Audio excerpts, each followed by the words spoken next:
Bonjour tout le monde, je me suis trouvée dans l'obligation de présenter cette vidéo vu la demande des jeunes enseignants qui veulent travailler dans le secteur privé.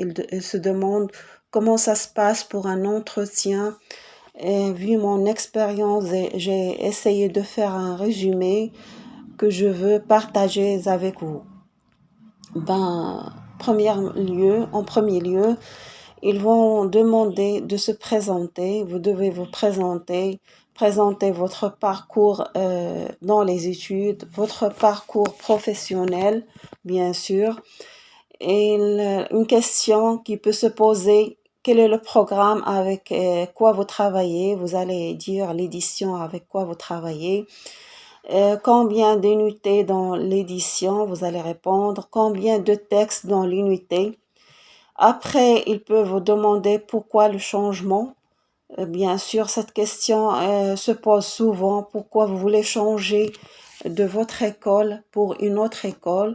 Essayez de ne pas dire de mal de l'ancienne école. Essayez de trouver des raisons raisonnables pourquoi vous voulez changer. Ensuite, ils vont demander les étapes d'une leçon, par exemple d'expression orale ou bien de lecture ou bien les deux. Je vais passer en détail des étapes. Et ensuite, le déroulement d'une leçon de grammaire, les étapes bien sûr. Comment traiter un enfant agité? Vous allez répondre, je peux l'occuper en lui donnant des responsabilités au niveau de la classe. Ensuite, ils vont demander comment vous traitez les enfants en difficulté. Vous allez dire, je dois faire tout d'abord un diagnostic pour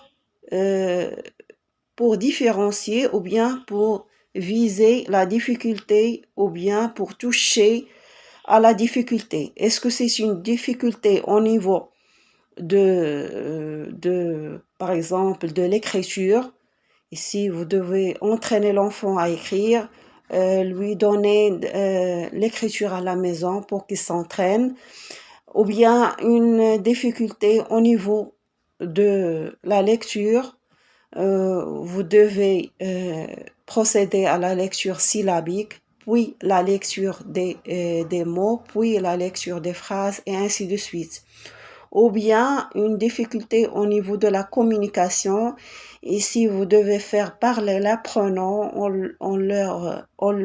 lui posant dans des situations de communication. Par exemple, lui donner un poster et lui poser des questions pour l'encourager à s'exprimer. Ensuite, ils vont demander le salaire que vous souhaitez. Vous devez être clair et net au niveau du salaire que vous voulez. Ils vont demander le châtiment corporel. Est-ce que vous êtes pour ou contre? Bien sûr, vous allez dire que c'est interdit. Ils vont demander comment vous procédez si un enfant doit être puni, soit lui donner une punition ou bien le priver des choses qu'il aime, par exemple une séance de théâtre, une séance de natation ou bien une séance de musique, comme ça, ainsi de suite, ou bien une séance d'art plastique. Je passe pour parler des étapes d'une leçon, par exemple, de grammaire. On a la première des choses, c'est l'observation, un rappel sur la séance précédente. Après observation et découverte, un support, soit des phrases, soit un texte. On passe à la deuxième partie, c'est la compréhension et la conceptualisation. Essayer de comprendre et transformer la nouvelle notion en concept et en tirer la règle. La troisième étape, c'est l'application, soit des exercices sur les ardoises ou bien exercices sur le cahier d'activités ou fichier. La quatrième étape, c'est l'évaluation. Par exemple, donner des exercices, essayer de faire travailler les élèves individuellement pour savoir est-ce qu'ils ont bien acquis la nouvelle notion. Ce qui va pour la grammaire va aussi pour l'orthographe et va aussi pour la conjugaison et aussi pour le vocabulaire. Pour la lecture, par exemple, on a l'étape d'observation et découverte, titre, faire observer le titre et les images ou bien le poster,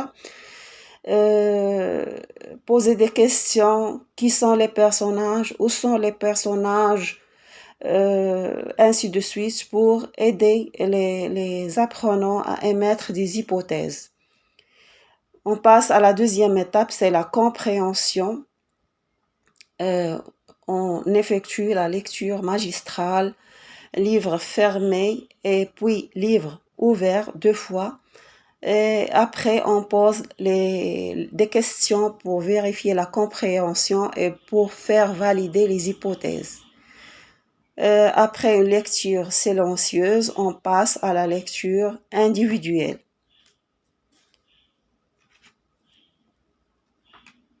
Ils vont poser une question qui est rarement posée, ça m'a est arrivé. Les types d'orthographe. On a 2 types d'orthographe. L'orthographe lexicale concernant les consonnes en double, par exemple, les lettres muettes, les homophones, lexicaux, les accents, ainsi de suite. Et l'orthographe grammaticale, tout ce qui concerne les terminaisons des verbes, l'accord du féminin, l'accord des pluriels, les adjectifs, ainsi de suite, et l'accord du participe passé. Une autre question, si un parent vous demande que le niveau de son enfant a baissé, comment vous allez répondre? Vous allez dire, est-ce que vous voyez que cet enfant a vraiment chuté au niveau de la classe ou non? À votre avis, en tant qu'enseignant, est-ce que l'élève a vraiment chuté? Si c'est le cas, on cherche des solutions à ce problème. Parce que le côté parent ne peut pas juger l'enfant ainsi. C'est vous, en tant qu'enseignant, que vous pouvez donner le bon jugement. Ils vont demander une autre question aussi, les documents pour effectuer une leçon. Pour effectuer une leçon, on a besoin d'un cahier journal. Le cahier journal, il concerne l'enseignant, il écrit tout ce qu'il fait au cours de la journée. La deuxième des choses, c'est la fiche pédagogique, bien sûr, où se trouvent les étapes de la leçon bien écrites, selon chaque enseignant à sa fiche propre à lui. Parfois, on peut trouver le cahier de texte préparé par la direction et qui doit être rempli par l'enseignant chaque jour, et le cahier de l'élève parfois, un cahier de classe où on peut le faire passer entre les enfants. Chacun peut écrire chaque jour qu'est-ce qu'il a compris avec une bonne écriture bien sûr et qui doit être lu par tous les enfants.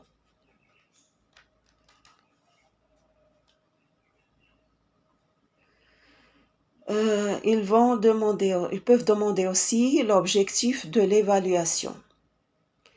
L'évaluation, tout d'abord, c'est un axe d'apprentissage qui nous permet de vérifier est-ce qu'on a atteint les objectifs visés. On a plusieurs types d'évaluation qu'on va citer après, mais on va citer tout d'abord la fonction, les différentes fonctions de l'évaluation. Il y a la fonction fonctionnelle. La fonction fonctionnelle sert à vérifier le niveau de l'apprenant. La deuxième, c'est la fonction didactique, qui sert à vérifier le niveau des connaissances et aider à cibler la remédiation.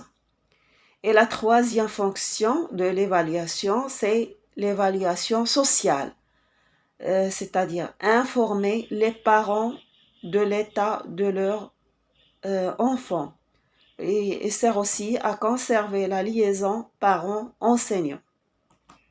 Passons maintenant au type d'évaluation.